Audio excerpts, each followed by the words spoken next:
प्रिय दर्शकों नमस्कार। एक बार फिर से उपस्थित हूँ आप सबके सामने विश्लेषण जन्म कुंडली का इस कार्यक्रम के अंतर्गत।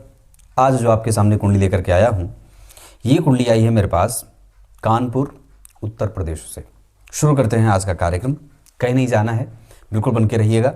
जैसे कि मेरे नियमित दर्शक आप हैं और जानते हैं कि कुंडली विश्लेषण से हम बहुत सारी चीज़ों को समझ जाते हैं और अपनी कुंडली को समझने का और उसको कैसे विश्लेषण उसका करना है, कैसे ग्रहों का संबंध देखना है, नक्षत्रों का प्रभाव कैसा होता है, भावों का संबंध कैसा बन रहा है कुंडली में, नवांश कैसा बन रहा है, दशमांशा कैसा है, पंचांग आदि कैसे बन रहे हैं, उनका प्रभाव जातक को कैसे प्रभावित करता है, ये बहुत मायने रखने वाली बात हो जाती है।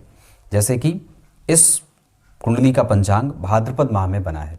श्रावण और भाद्रपद का प्रभाव व्यक्ति इमोशनल होता है, सुंदर होता है। दक्षिणायन में जन्मे होने से गुरु, बुध, शुक्र और चंद्रमा, ये चार ग्रह जो होंगे वो कमज़ोर परिणाम देने वाले होंगे या शुभ लक्षणों की वृद्धि में कमजोरी आ जाती है। दक्षिणायन में पापक ग्रहों का बल बढ़ जाता है, जैसे शनि, मंगल, राहु, केतु, सूर्य आदि। ऐसे सूर्य भी उत्तरायण में बलवान ही होते हैं। सोमवार वर्षा ऋतु को जन्मे होने के कारण व्यक्ति के दिमाग में बहुत सारे प्रश्न बनते हैं और ये प्रश्न बनने के कारण वो जीवन के विभिन्न क्षेत्रों से धन और ज्ञान अर्जित करने की पूरी कोशिश करता है, अपनी जिम्मेदारी निभाने वाला होता है और वो सबकी मदद करने वाला भी होता है। सोमवार को जन्म होता है इनका। सोमवार और इस कुंडली के लिए चंद्रमा जो हैं वो वार के अधिपति होंगे और चंद्रमा बनते हैं पंचम भाव के स्वामी। उच्च के होकर के पराक्रम भंग योग कर रहे हैं। पराक्रम भंग योग कैसे हो रहा है वो मैं बताऊंगा आगे, पर फिलहाल पराक्रम भंग योग लगेगा यहाँ। और कृष्ण पक्ष के 10वीं तिथि के चंद्रमा जो होते हैं वो पापक होते हैं। इस वजह से भी व्यक्ति के जीवन में विषम परिस्थितियों का निर्माण होता रहता है।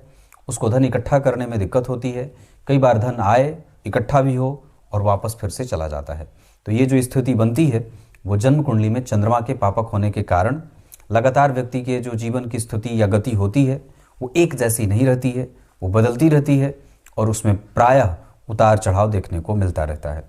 कृष्ण पक्ष के 10वीं तिथि के जन्मे होने से यहाँ प्रभाव व्यक्ति के मानसिक अवस्थाओं को कमज़ोर करने वाला होगा और कई बार व्यक्ति के मन को निरंतरता से प्रभावित करने वाला होगा या कमज़ोर करने वाला होगा। इस चंद्रमा के 10वीं तिथि के होने और पापक ग्रह होने से एक दुष्परिणाम ये भी आएगा कि जितने भी जन्म कुंडली में ग्रह हैं वो अब थोड़े कमज़ोर, निम्न या विषमता से परिणाम देने वाले बन जाएंगे। मैंने कहा था ना, आश्रित्य चंद्रस्य बला बलानी वाला सूत्र। आश्रित्य चंद्रस्य बला बलानी ग्रहा प्रयक्षन्ति शुभा शुभानि। इसका अर्थ है कि सारे के सारे ग्रह चंद्रमा पे केंद्रित होते हैं और उन पे ही आश्रित होते हैं। जब चंद्रमा पापक ग्रह हो जाते हैं तो ग्रहों का प्रभाव भी कहीं ना कहीं प्रभावित होता है नकारात्मक रूप से। रोहिणी नक्षत्र में जन्म होता है। ये बड़ा शुभ नक्षत्र माना गया है। पर वैसे एक बात बता दूं तो रोहिणी नक्षत्र के वस्तुतः तो चंद्रमा अधिपति होते हैं, पर इसके जो स्वामी देवता हैं वो ब्रह्मा हैं। इस वजह से ओम ब्रह्मणे नमः इस मंत्र का जप व्यक्ति को प्रत्येक दिन 108 बार करना चाहिए। साथ ही साथ चिरचीटे की जड़ अपने गले में सोमवार के दिन धारण करना चाहिए, चांदी के ताबीज़ में भर के। और कुशा के ब्रह्मदेव की मूर्ति बना करके, आकृति बना करके उनकी पूजा करनी चाहिए। अगर ये हो जाए तो बहुत उत्तम है। इसके अतिरिक्त इस कुंडली में गणेश जी की पूजा व्यापार को, धन को, दिनचर्या को और यश, मान, पद, प्रतिष्ठा को वृद्धि देने वाली भी बनेगी।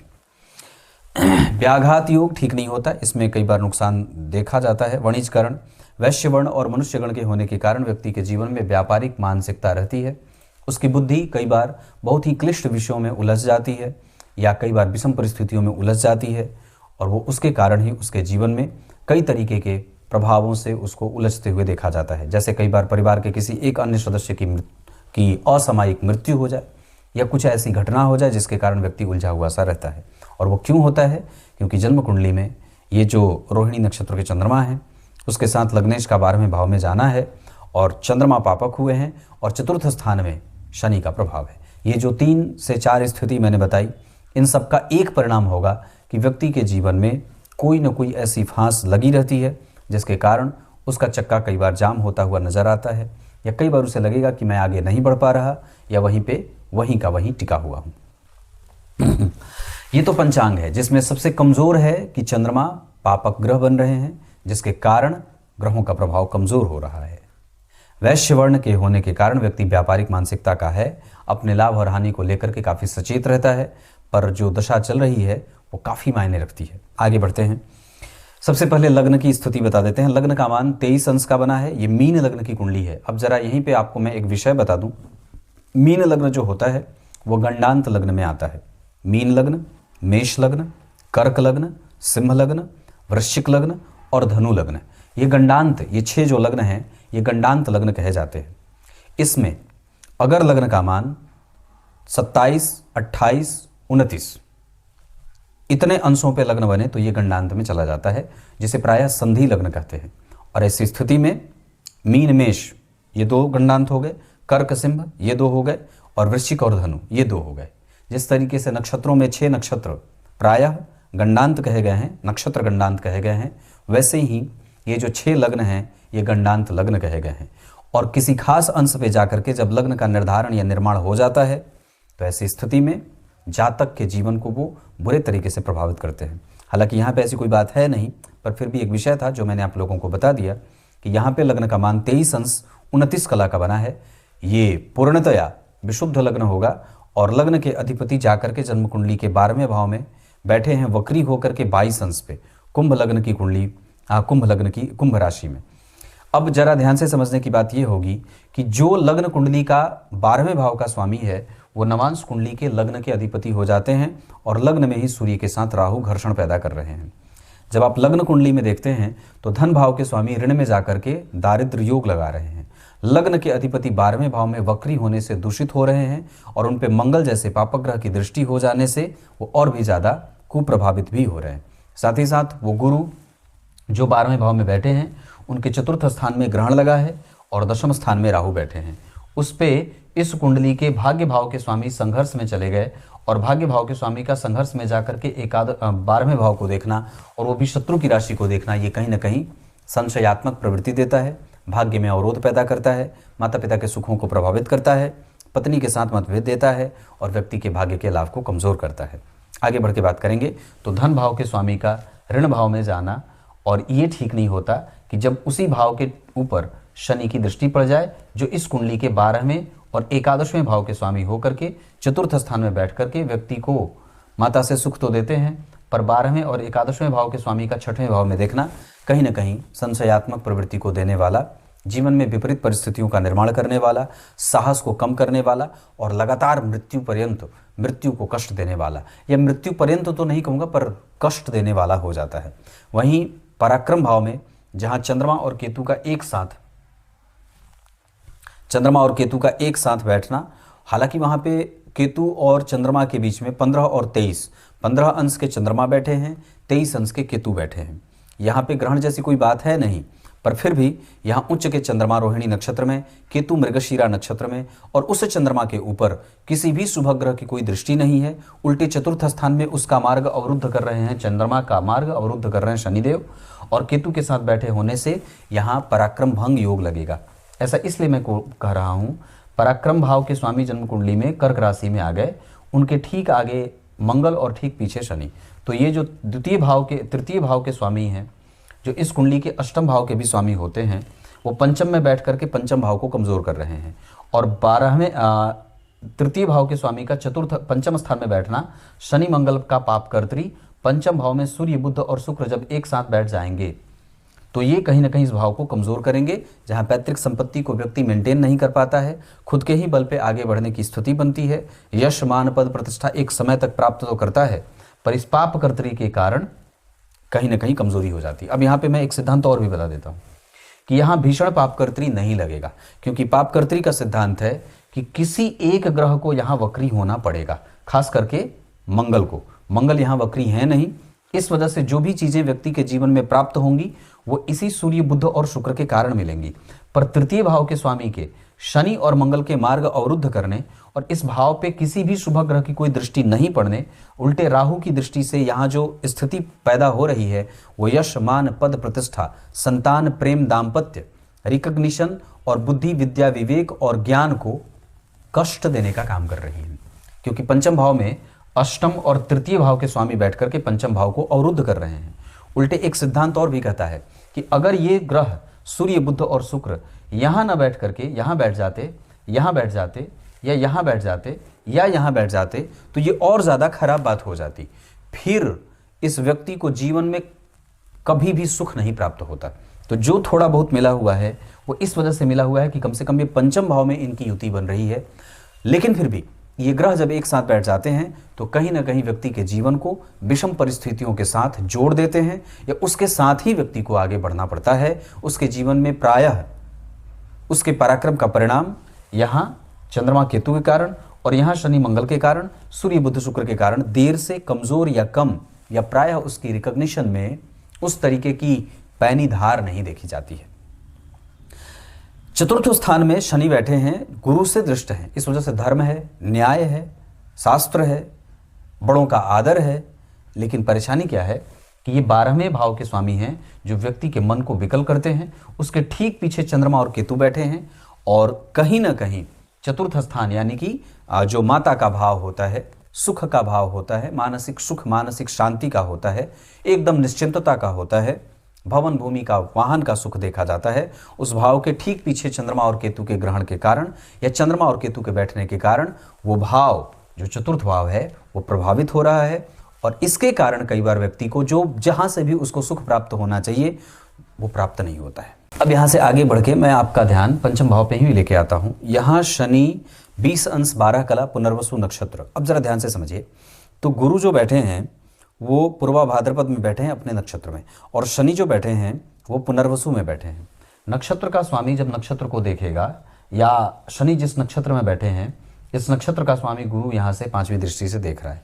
लेकिन परेशानी क्या है कि ये मिथुन राशि है, मिथुन राशि पे, और ये द्विस्वाभाविक कुंडली बनी है, द्विस्वाभाविक राशियाँ बनी है केंद्र में। तो सप्तम भाव जो होगा वो बाधक भाव होगा। पर वहाँ भी सिद्धांत क्या है कि यहाँ कोई ग्रह बैठा नहीं है, लेकिन इस भाव के जो स्वामी हैं वो चतुर्थ भाव के भी स्वामी होते हैं, और गुरु की दृष्टि प्राप्त हो रही है जो लग्न और दशम के अधिपति होकर के 12वें भाव में राहु और केतु के मध्य में आ रहे हैं, या उनके एक्सिस में या उनसे केंद्र में आ रहे हैं। तो कहीं ना कहीं गुरु का प्रभाव इस राहु से और इस केतु से, और इस भाव के चौथे भाव में चंद्रमा और केतु से, साथ ही साथ इस गुरु का प्रभाव यहाँ बैठे मंगल से भी प्रभावित होगा। पर एक अच्छी बात क्या होगी कि मीन लग्न की कुंडली के लिए भाग्य भाव के स्वामी जो पहले संघर्ष कर रहे हैं पर अपने मित्र को देख रहे हैं, तो शास्त्र में क्या बात आई कि अगर कोई भी ग्रह अपने मित्र से दृष्ट होगा या अच्छे भाव के स्वामी से दृष्ट होगा तो निश्चित रूप से उसको बल की प्राप्ति होगी। पर एक माइनस पॉइंट यहाँ ये बनेगा कि ये 6वें भाव से देख रहे हैं। इसमें भी मंगल के ऊपर ये सिद्धांत लागू होगा कि अगर यही मंगल यहाँ बैठे होते और यहाँ गुरु बैठे होते तब ये खराब हो जाता। लेकिन मंगल की दृष्टि जब 6वें भाव से पड़ेगी तो ये इतने बुरे नहीं होंगे कि व्यक्ति के जीवन में विषम परिस्थितियां बना करके ही छोड़ दें, उससे उबारे नहीं। तो यहाँ जो मंगल बैठेंगे वो व्यक्ति को अपनी दशा काल में या अपने प्रभावों से व्यक्ति में साहस और दम भरने का पूरा काम करेंगे।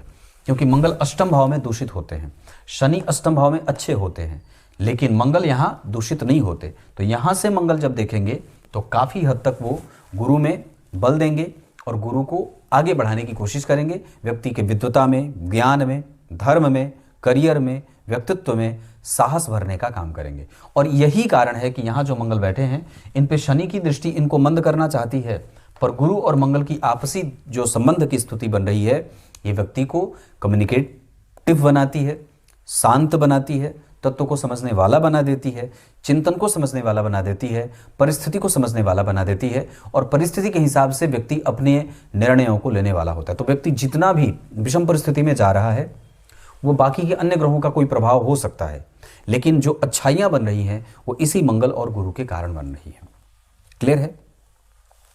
जो पंचम भाव की स्थिति बनी है ये यहाँ पे मैंने क्या बात कही कि सूर्य, बुध और शुक्र यहाँ अगर बैठे हैं तो थोड़ा ठीक है।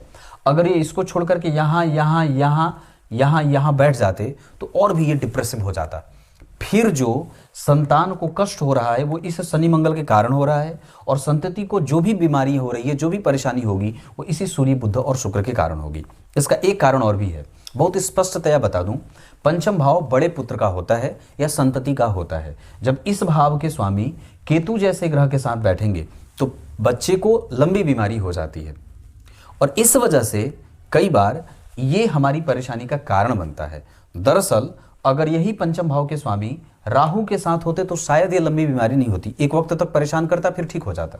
लेकिन केतु जो बैठे हैं वो आपको निरंतर इस परेशानी में डाल के रखेंगे या लगातार उसको चिंतित होते रहने का या एक ऐसा लग जाता है जिसके कारण, अब जैसे एक सिद्धांत क्या है कि चतुर्थ स्थान के स्वामी जब केतु के साथ बैठेंगे तो माता को लंबी बीमारी देंगे, पंचम भाव के स्वामी जब केतु के साथ बैठेंगे तो पुत्र को लंबी बीमारी देंगे, दशम भाव के स्वामी जब केतु के साथ बैठेंगे तो पिता को लंबी बीमारी देंगे, लग्न के स्वामी जब केतु के साथ बैठेंगे तो आपको लंबी बीमारी देंगे, तृतीय भाव के स्वामी जब केतु के साथ बैठेंगे तो भाई बहन को लंबी बीमारी देंगे, एकादशवें भाव के स्वामी जब केतु के साथ बैठेंगे तो बड़े पिता, बड़े भाई, बड़े पिताजी आदि जो गुरुजन हैं उनके साथ कोई ना कोई बीमारी लग जाती है।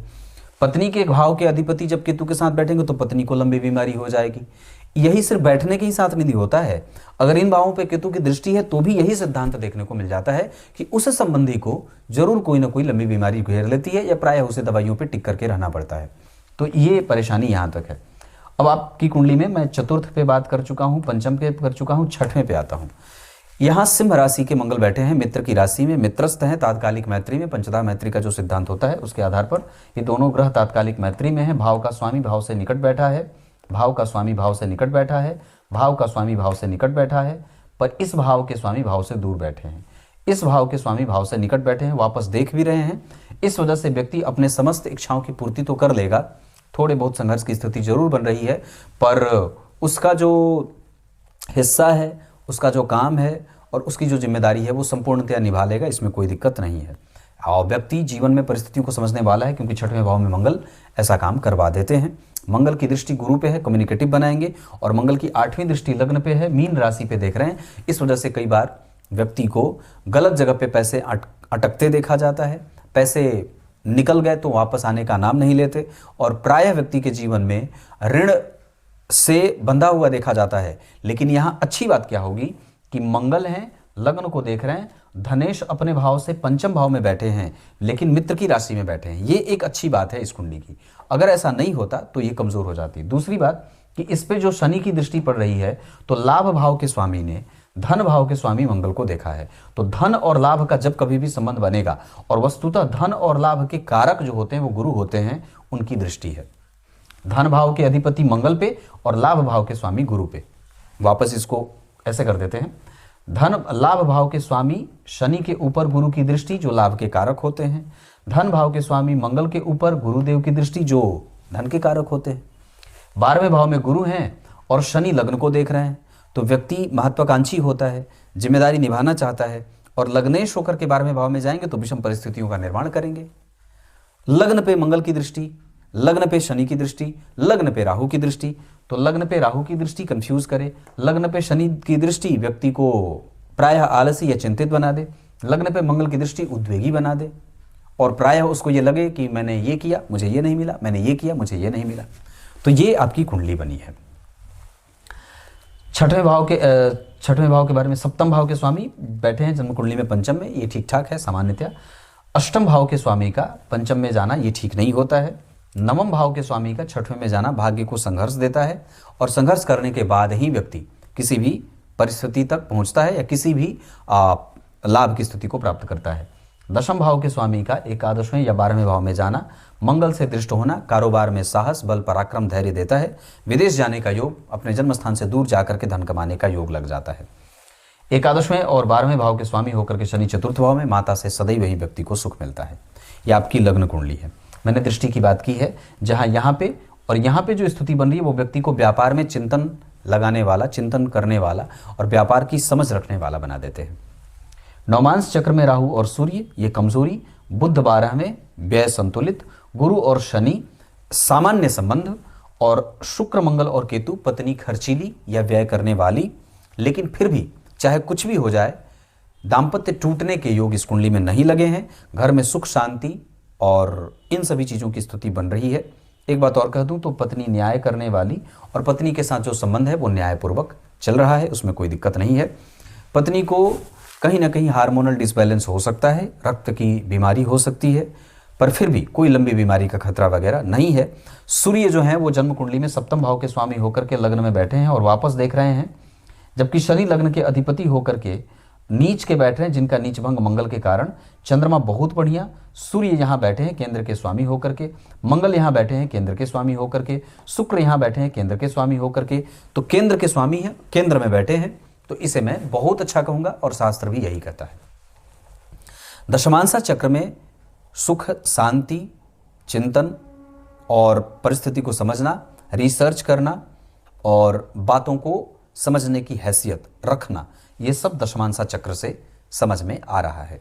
दशमांसा चक्र में बुध जो लग्न के अधिपति हैं, जन्म कुंडली में चतुर्थ स्थान में मित्र के साथ या मित्रस्थ होकर के या गुरु के साथ, वस्तुतः तो होते नहीं है पर यहाँ बैठे हैं, इस वजह से मैं इसे बहुत अच्छा कहूंगा, कमजोर नहीं कहूंगा।